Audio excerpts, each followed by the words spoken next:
rhythm, I've got music, I've got my man. Who could ask for anything more? I've got daisies in green pastures, I've got my man. Who could ask for anything more? All men trouble, I don't mind him. You won't find him round my door. I've got starlight, I've got sweet dreams, I've got my man. Who could ask for anything more? Who could ask for anything more?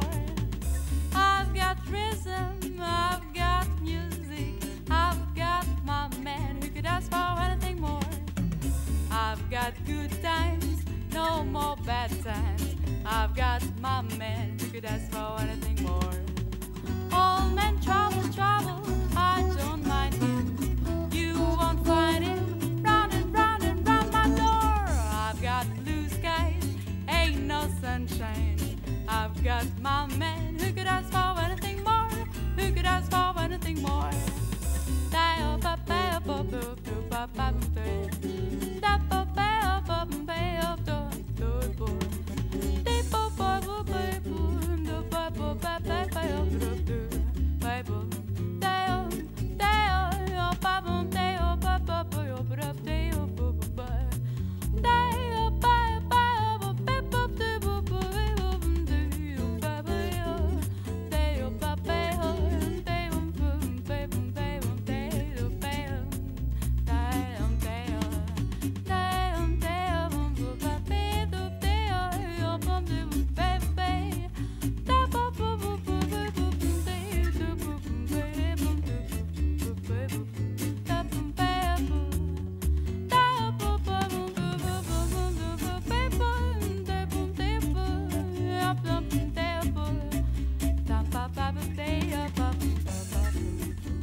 I've got my man. Who could ask for anything more? I've got good times, no more bad times, I've got my man. Who could ask for anything more? All men trouble, trouble, I don't mind him. You won't find him around and round and round my door. I've got starlight, I've got sweet dreams, I've got my man. Who could ask for anything more? Who could ask for anything more? Who could ask for anything more? Who wants anything more?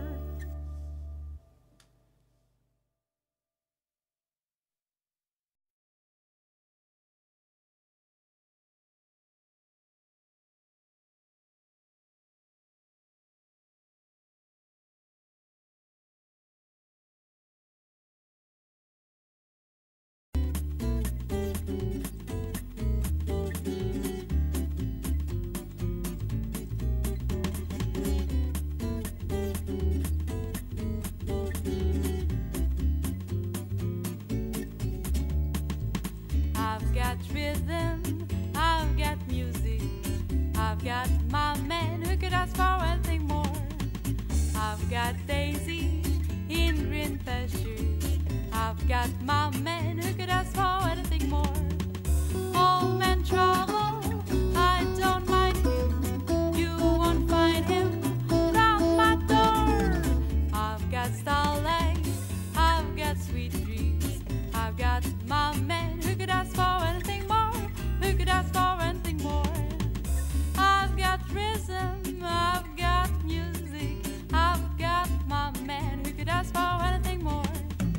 I've got good times, no more bad times. I've got my man, who could ask for anything more?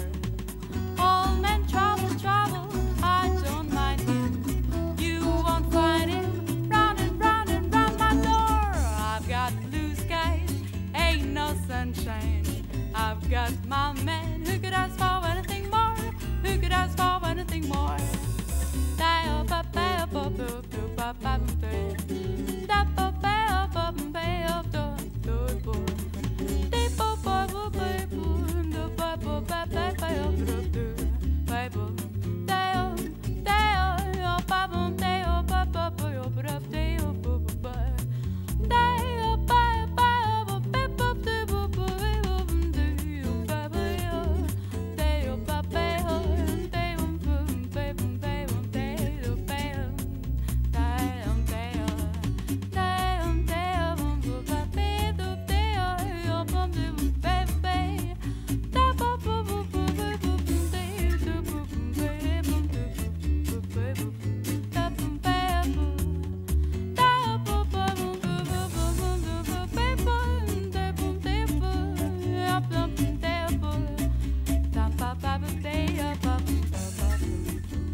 Je dois vous dire que, effectivement, je me suis intéressé depuis une dizaine d'années à la maladie de Verneuil, à l'époque où j'étais chef de service à Henri-Mondor, à Créteil, que maintenant je ne le suis plus, je suis installé en ville, mais qu'il persiste encore à Henri-Mondor une activité pour prendre en charge les malades avec cette maladie de Verneuil, une hydradénite suppurée, par le docteur Colli et le professeur Wolkenstein. Donc c'est vrai qu'il n'y a pas énormément d'équipes qui s'intéressent aujourd'hui à cette maladie et qui ont la compétence nécessaire pour s'y intéresser, mais enfin je vous signale quand même que celle-ci existe.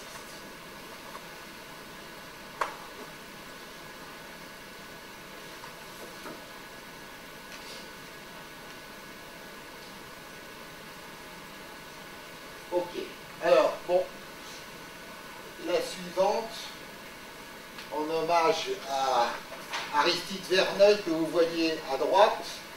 Il est un contemporain de Karl Marx dont on s'est aperçu récemment en relisant ses souvenirs personnels que pendant toute sa vie il avait souffert de furoncle, entre guillemets. Vous savez tous très bien que pendant des années le diagnostic n'est pas fait et qu'on parle de furoncle. Eh bien c'était le cas de Karl Marx qui pendant toute sa vie a souffert de douleurs dans les fesses, en particulier de furoncle et de poussée. Il avait clairement une maladie de Verneuil. Ces deux individus qui existaient à la même époque ne se connaissaient pas. Suivante.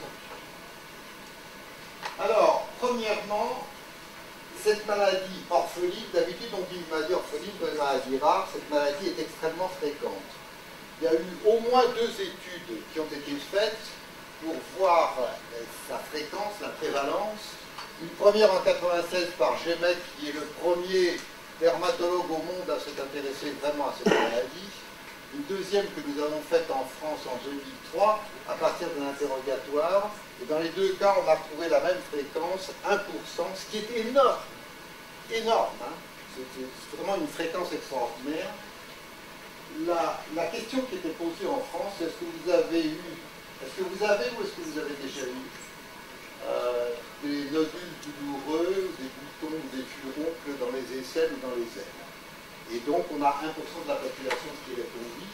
Donc cette maladie est extrêmement fréquente, mais on ne connaissait jusqu'à une date récente que les formes les plus caricaturales, les formes du niveau 3 de Hurley, dont on parlait tout à l'heure, au massif, et donc on négligeait des formes apparemment beaucoup moins sévères, mais qui restent un enfer. Et ça, c'est une notion très importante, c'est-à-dire que, effectivement, les formes que les médecins étiquettent comme bénignes, parce que c'est pas continu, parce qu'il n'y a pas ce tableau horrible, etc., sont malgré tout un supplice. Et on va y revenir. Suivante. Alors, les critères diagnostiques. Vous savez tous, je pense, on en a parlé encore tout à l'heure, qu'en moyenne, c'est 8 à 9 ans avant que le diagnostic ne soit fait, et que pendant tout ce temps, des gens errent avec des diagnostics d'abcès récidivants, de furons, de machin, etc., etc. Et en fait, aujourd'hui, pas loin de la moitié des malades que je vois arrivent en ayant fait leur diagnostic tout seul sur Internet. Le diagnostic est très facile.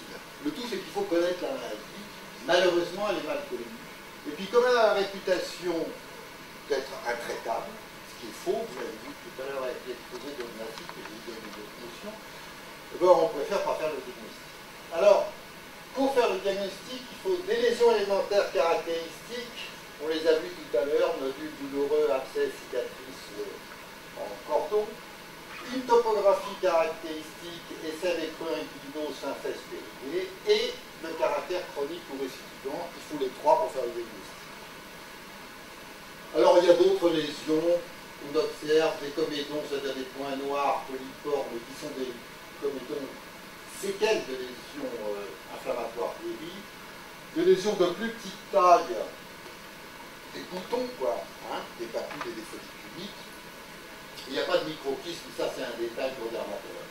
Alors, c'est important de noter que les lésions les plus caractéristiques sont des lésions qu'on ne voit guère. C'est-à-dire que, par exemple, cette lésion épouvantablement douloureuse qui était à l'intérieur de la grande lèvre se traduisait uniquement par une légère rougeur ici, et c'est ça les éléments diagnostiques fondamentaux, alors que les lésions plus superficielles, comme celle-là, sont moins caractéristiques, même si elles sont fréquentes également. Des cicatrices ou des comédons, des nodules, des abcès, des écoulements, des petites cicatrices hypertrophiques. Alors, ceci, c'est ce dont vous parlez tout à l'heure au glacis, c'est-à-dire des lésions éteintes, où il ne reste plus que des espèces de plis allongés, pas forcément esthétiques, mais au moins qui ne font plus souffrir.